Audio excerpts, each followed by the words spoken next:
Doctor Strange in the Multiverse of Madness is out in theaters, latest entry in the Marvel Cinematic Universe. Originally scheduled to be released before Spider-Man No Way Home, but that was changed due to COVID-related delays, and so the scripts of both movies were worked around that. Originally also meant to be directed by Scott Derrickson, who made the first Doctor Strange movie, but he left the project due to creative differences, and he was replaced by Sam Raimi, coming back to the superhero genre. As a reminder, he directed the first three Spider-Man films with Tobey Maguire. This film stars Benedict Cumberbatch, Elizabeth Olsen, Benedict Wong, Rachel McAdams, Chiwetel Ejiofor, Xochitl Gomez, I think that's what her name is pronounced, and a couple more people. As usual, I'll try to give a review without any spoilers. The very, very, very basic outline of the plot, revealed in the first 3 minutes of the film, is this. America Chavez is a teenage girl whose power is to jump between different universes, different alternate worlds. She can't control that power very well, and she is on the run from a mysterious evil entity trying to get that power for themselves for unknown reasons. She lands in the main MCU universe and runs into Doctor Strange, and together they try to figure out how to defend America and deal with the imminent threat, with the help of some other characters. That's as much as I'm saying. So, the short version is that I liked the film, but I didn't love it. And the main reason really boils down to one thing. What I really tend to like about Marvel movies, even more than the spectacle they provide, is how focused they tend to be on their characters, typically. Those are first and foremost character journeys, exploring different facets of becoming and being different types of heroes. And thinking about it, some of my favorite moments of the franchise are not these big, grandiose scenes, although I like them as well, but rather the smaller, character-driven scenes, like the Avengers party sequence and the farmhouse scenes in Age of Ultron, Steve Rogers meeting Sam Wilson for the first time, Thor meeting his mom in Endgame, or to look even closer to the topic at hand, Doctor Strange's final conversation with the Ancient One in the original film, right before she dies. I find those little moments the most compelling, as they humanize these characters and help me relate to them. They sort of ground these epic stories by making them about humans instead of living gods. And to me, Multiverse of Madness lacked that somewhat. I think it's a film that has a relentlessly fast pace.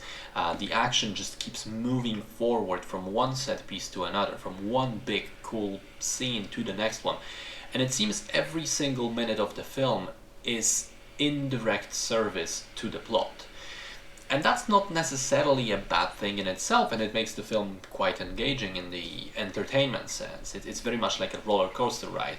And I'm sure some people will find that amazing.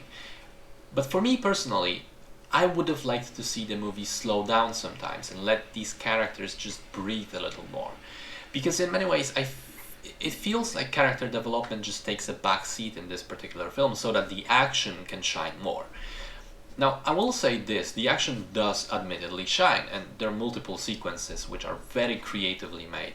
Again, not to spoil anything specific, there is a really cool music-based magical fight, there is a universe-hopping scene with many different styles in quick succession, there is a scene where the villain of the film fights a number of characters in a really awesome way, and the final confrontation is very fun as well. In general, the movie is surprisingly dark and brutal, especially for Marvel standards, which I definitely enjoyed.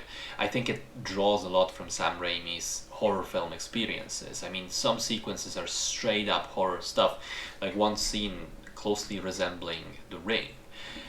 I will also say, however, that the first act contains a sequence on the streets of New York which didn't look as great to me. The CGI seems a bit wonky.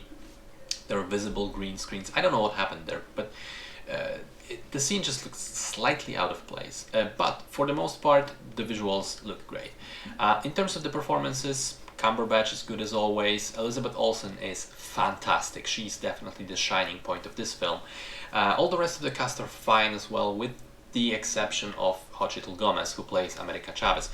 I found her to be quite stiff and lackluster, as is common for teenage actors, just a little bit wooden. But I admit, that may have to do with the fact that she wasn't given a lot to work with in terms of the script. Her character is very underdeveloped and is more of a plot device for the film rather than a fleshed out person on its own. We most likely will see more of her in the future movies or shows, so perhaps she'll improve with better material, but as it is here, I found her somewhat underwhelming. And to sort of expand on this, I've read that the original cut was much longer and about 40 minutes of various scenes were cut out from the final movie. Now, I can only speculate what was there, but I feel it would have been improved with some more room for character development, which, as I said, was missing for me. Some slower conversation scenes, perhaps, where we could learn more about who America is as a person, maybe explore Strange himself a bit more and his internal conflict.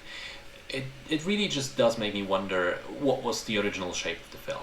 So, anyway, I think that about covers it. I think it's a decent film, and depending on what you look for in Marvel movies, I think you can either love it for being this, fast-paced, horror-inspired movie with lots of great action, or be slightly disappointed by the comparatively low focus on character exploration. I'm in the latter camp, but even so, I think that the film was quite decent and definitely worth seeing.